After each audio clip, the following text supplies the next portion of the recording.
అండి 135 అధ్యాయము 1 వచ్చినవండి. యెహోవాను స్తుతించుడి, యెహోవా నామమును స్తుతించుడి, యెహోవా సేవకులారా యెహోవాను మందిరములో మన దేవుణ్ణి మందిరపు ఆవరణములో నిలుసువారులారా యెహోవాను స్తుతించుడి.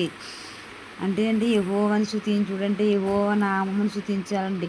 ఆయన చేసిన ఉపకారములు అంటే దేన్ని మరొకటి స్తుతించాలండి. దేవుని మందిరంలో యెహోవా సేవకులారా అంటే యెహోవా మందిరంలో సేవకుంటారు కదండి, వాళ్ళు మనం దేవుని నమ్ముకున్న బిడ్డలు అందరం కలిసి యెహోవాను స్తుతించాలంటండి. యెహోవా మందిరములు అంటే ఆయన మందిరములో మనందరం ఉంటామండి. మనం ఉంటాం, సేవకులు ఉంటారండి. సేవకు చెప్పిన వాక్స్ విని ఆయన పాటల్లోని వాక్స్లోని అన్నిటిలోని మనం స్తుతించాలంటండి దేవుణ్ణి. మన దేవుణ్ణి స్తుతించాలంటండి. మందిరపు ఆవరణంలో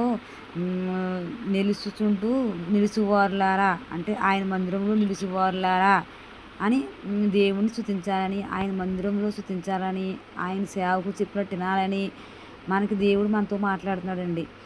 అని యెహోవాను స్తుతించుడి, యెహోవా దయాళుడు. ఈ చిన్న వాక్స్ని దేవుడు దీవించును గాక. ఆమేన్.